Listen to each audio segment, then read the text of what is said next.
everyone, this is Jose Torres, and welcome back to I Want to Teach English. Today's topic, I want to be talking about how learning English can change your personality, and this is something I can speak to from a personal level, and I'm hoping I can convey some really useful information for teachers who are working with English learners. If you're new to the channel, please do me a favor and hit that subscribe button down below. It really does help this channel, and hit the like button and share it with others to kind of get the word out there about this channel, because there's a lot of good stuff that I'm trying to share. And I'm going to be inviting some more teachers on this program here. So let's get right into it, dive in. One of the first things I want to share with you on a personal level is that I am a true bilingual, that I learned English and Spanish simultaneously. And as such, I will be able to talk about some of these things that I'm going to mention and bring up some of my own personal experiences to kind of shed a little bit more light on it, if you will. But let's talk about this in general, that language itself learning the language requires a certain mindset shift. I think as someone who learned English and Spanish as a small child simultaneously, I think learning English is something that the younger you are in the process, I think the better it is in certain ways, that you can kind of absorb the language a lot easier than you would if you're a little older. But in any case, if you're strong language, your L1 language is something other than English, your mindset is set in a certain place, right? There's a lot of culture involved. There's a lot of nuance to that. And so in order to acquire English, you have to shift that and think, if you will, in terms of English and the culture that is embedded in that.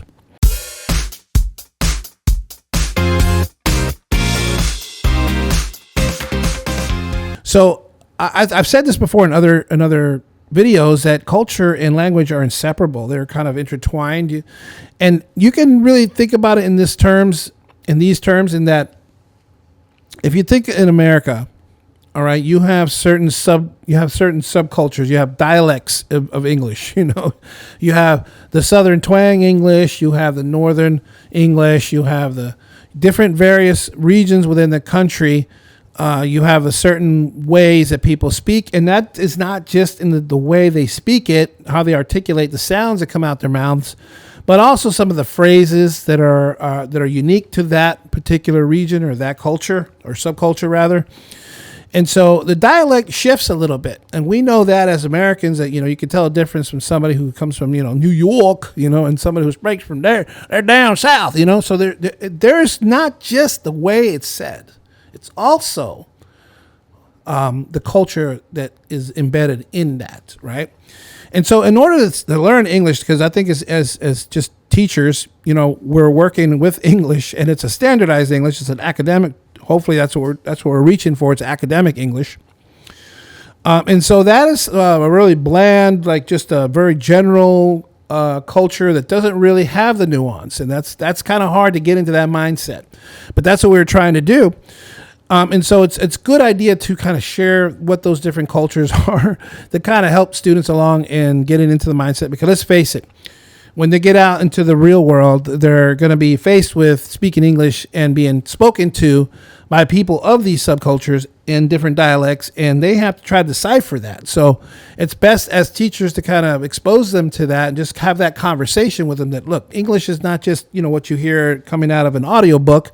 There are people who speak English. They can speak it perfectly. They just speak it in a certain dialect, right? And they have these little nuances and intonation differences.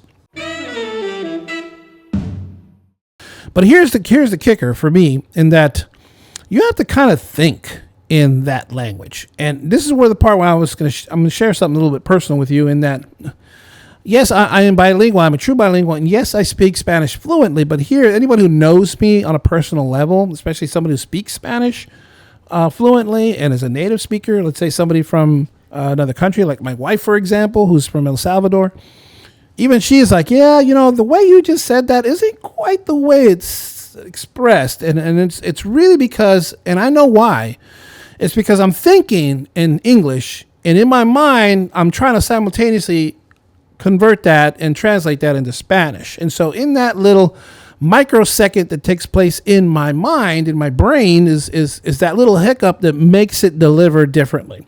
In the same way, like if, let's say, as just English speakers, that we hear somebody from, I don't know, I have a colleague that's from Russia, and he speaks English perfectly, doesn't make any mistakes in how he articulates it, but the moment he opens his mouth, I know right away he's not a native English speaker.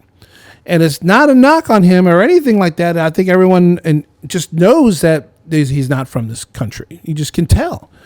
And that's really what we're talking about here, because the culture is different, right? You can tell something by the way they speak. The moment I start speaking to native Spanish speakers from other countries, they can tell right away that I'm not from their country. And that's not a knock on me and how I speak, although some people might say it is. But I don't think it is, because I have to be in that mindset. So here's the real trick for me. There's something that's called the switching. Code switching, you hear that? That's one thing. But then you're talking about switching your dominant language. Can I switch from English to Spanish? Yes, I can. And I learned that when I switch, when I'm able to think in Spanish as I'm talking, then the process doesn't have that little microsecond hiccup. I'm thinking in Spanish. And so therefore it's coming out a lot faster, a lot smoother, and I'm able to express things, and I sound very much more like a native speaker when I'm in that mindset. However, taking a step back, how do I get to that point? It really takes time for me to get to that point. It really depends on who I'm around. If it's a social setting, if I'm put on the spot to do it, it's kind of hard for me to do. Like at work, sometimes I get called in to speak to a family, let's say, and they don't speak English. So I'll have to convey to them what I need to say, whether it regards their student or their child or whatever. But the point is that I have to get into that. It's like an old car. You crank it up and you got to let it warm up first, and then after a certain amount of time, it's ready to go. That's how my brain is when it comes to switching from English, which is my dominant language, to Spanish, which is the language I think I learned first, because as a baby my parents didn't speak English. So when I'm able to make that switch, that's when I'm able to speak Spanish with more command. And so why that's important and why I share that with you is because as we're teaching our students English, it's important for them to understand that the reason why they're having to hesitate, why it's a slower process for them, is because they're still thinking in English. So one of the things that I teach my students to do is to try to think in English. It's not that easy. I know it isn't, but it's a lot like pretending. And if anybody's ever done acting before, or done plays, or have been in maybe an indie film or something like that, or even think about in terms of how we as teachers perform in front of administrators when they come in and observe us in our classroom, right? It may be a little bit nerve-wracking at times, or your stress level may go up just a little bit. You're kind of feeling hot and a little sweat starting to beat up on you. But at the end of the day, you are essentially performing. I mean, I think for me, I've been doing this for so long that even when administrators come in, I don't really feel the stress level come up at all. But I am still performing, and that's really what we're talking about. We're talking about in a way, kind of like pretending, but not really. It's more of a performance, and in order to do that, you need to kind of get into character, right? Any actor will tell you that if you're going to play it right, if you're going to play a character, you got to really kind of understand your character. And so you got to get yourself into that mindset. And so I tell students to do that only in the sense of not in a playful way, but also, but more like in a way of like, try to think like an American would think. And that's not easy to do. I realize that, but it's like a game. Make it a game at first. It's a game with serious implications, and certainly great benefits to them, because at the end of the day, they're gonna be able to gain the skills that they need, and it really starts with putting themselves in that mindset. Because essentially, how we express ourselves, let's say as someone of Mexican descent, the way my culture expresses themselves is vastly different than how Americans do. And where the American standard, the general American family, how they would respond to the way my family would express themselves, they might find that coming off a little abrasive, or who knows what they would think. So if, let's say, students come from whatever country, and their mindset and their way of thinking, their culture, how they're thinking. And then they try to pretend to be an American and think like an American in order to try to convey these ideas and express, whatever it is that's involved in a assignment that they're doing, a story that they're reading, who knows. There are a lot of emotions that get thrown around, and if they're insensitive to those things, not because they want to be insensitive, but because they don't really see it as something to be sensitive about, and vice versa. There might be things that Americans might find they're being insensitive about, but in those cultures, it's a very big deal.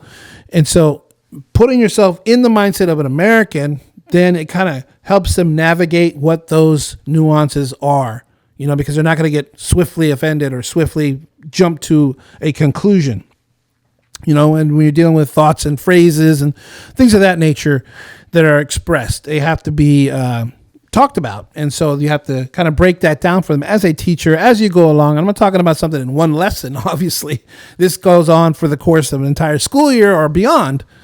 But switching that mindset, going back from their native language, whether it's Spanish or whether it's French or whether it's Arabic or whatever, and then going into the mindset of an English speaker or an American or whatever, English, that is part of the pretend that will help them become a little bit more acclimated with the language. Because going back to how I tell you how I'm able to speak Spanish more fluently is when I'm thinking in Spanish, so would the English learner. If they put themselves in that mindset, they will be able to express themselves in English better, I think. And that's just what I've experienced in my own life. And I think there's great benefits to English learners for that. I'm encouraging them to do that. We're not abandoning, obviously, when I'm saying abandon your culture, I'm not saying that. I'm just saying try to code switch, try to switch back and forth and see if that helps in the acquisition of English. That's the big takeaway here. Bilingualism and code switching, those are kind of interchangeable, I think, in some ways, if it's beneficial. I think for me personally, I can speak to that it has been and it is and will continue to be. And so none of this is really, I think, controversial at all. If you think it is, or if you think you have something you'd like to add to that to this in context and to this conversation, please do me a favor and drop a comment down below. I'd love to hear your point of view and what you might do and what might you suggest that we can do to assist and help these students acquire English better, and how that plays into the whole sensitivity issue dealing with culture and the whole idea of code switching. Are you doing that yourself? Have you experienced that? Talk to me. Tell us what you think. Drop that comment below. If you like this video, do me a favor, hit that like button. It really does help this channel. I'm trying to get this thing to grow, and as fellow teachers out there that are watching, please share this with other teachers and let this thing spread out, because I really want to get this conversation growing, because there's more topics and bigger issues that we need to talk about. And I'd really like to get this network growing with other teachers and get their points of view as well. Hopefully you like this video, and thank you for sticking around with me. And until next time, God bless.